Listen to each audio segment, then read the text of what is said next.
Welcome to VAR India News Hour. 94% believe that digital wallets have made shopping easier. The acceleration of all things digital has made Indians turn to digital and contactless payments, digital wallets, digital gift cards, and QR codes as the pandemic reshaped consumer behavior. A report says that there has been changing payment preferences of customers across 9 geographies, including India, in the past 12 months. The survey, which mined the views of 13,000 global shoppers, also found that 69% of respondents will shop more frequently at retailers that accept digital payments. The pandemic has been a major catalyst for shifting consumers' spending and payments patterns that retailers cannot afford to ignore. In terms of mobile commerce adoption, our research shows that Indians are leading when compared to their global counterparts. The survey also shows that shoppers are spending more money and have a deeper connection with retailers that offer more seamless digital payment methods regardless of which channel they are shopping in.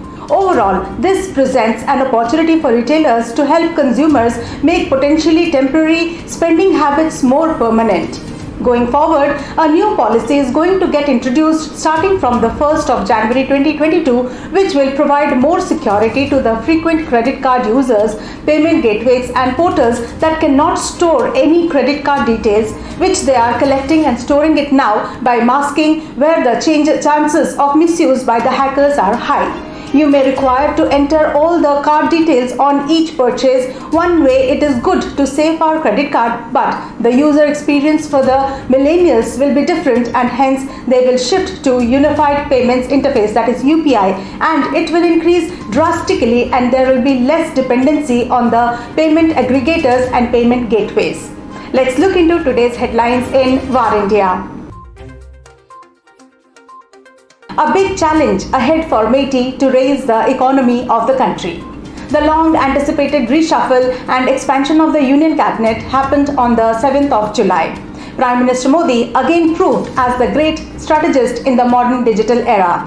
We would say the Prime Minister has placed the right person at the right time. A major restructuring of Prime Minister Narendra Modi's cabinet saw the exit of Ravi Shankar Prasad, who was heading both the Law and IT Ministry, witnessing the tussle between Modi's government and the technology firms. They have been battling with the US social media giants like Alphabet Inc.'s Google, Facebook Inc. and Twitter Inc. in one of the world's fastest growing internet markets. Hope the country will relook into the IT Act and policy of taxation and many more.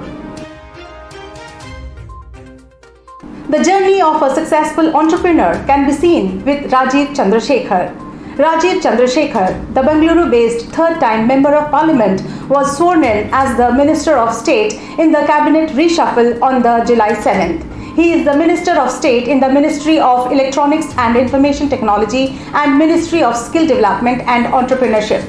After he completed his engineering graduate from Manipal Institute of Technology, Chandrasekhar started his journey at Intel in Silicon Valley. He came back to India in 1991 and founded BPL Mobile in 1994, where he built the country's largest cellular network. He exited the company in 2005. Chandrasekhar then later founded private equity firm Jupiter Capital in 2006, where he was chairman till 2014. He also had a stake in Arnab Goswami's Republic TV. However, in 2019, Chandrasekhar diluted its shareholding, making Goswami a majority shareholder. Attention SBI card holders. Hackers are targeting you online. If you are an SBI account holder, then beware. You are being targeted online by Chinese hackers and you could even lose your money. Hackers of Chinese origin are targeting bank users with phishing scams, asking them to update their KYC using a particular website link and offering free gifts worth Rs 50 lakhs from the bank via a WhatsApp message, cybersecurity researchers warned. The scam is targeting State Bank of India customers and they need to know how to stop these hackers. HPE acquires Ampool to accelerate hybrid analytics for clients. With the explosion of data and cloud capabilities, enterprises increasingly require data analytics services with cloud-like operations. The structured query language, that is SQL, continues to be a predominant database workload in many organizations. Ampool will join the HPE Ezmeral software organization and will play a pivotal role in accelerating HPE Ezmeral Analytics runtime for interactive SQL workloads. With the acquisition of Ampool, HPE will deliver a cloud-native, high-performance SQL analytics engine for data engineers and business analysts. Bharti Enterprises partners with Dixon Technologies to make telecom gears. The production-linked incentive scheme is one of the biggest flagship bets by the central government in recent times when it comes to electronics manufacturing. Sunil Bachani, Dixon Technologies Executive Chairman, said that the company is looking forward to this opportunity and is excited. Dixon Technologies is planning to invest rupees 200 to rupees 250 crores to begin telecom equipment manufacturing in India. The company has joined hands with Bharti Enterprises under the Production Incentive Linked Scheme. Notably, both companies will start producing customer provided equipment, that is CPE, in Punjab. That's it for now. Please like, share, comment and subscribe to War India News Magazine. Stay tuned. Thank you.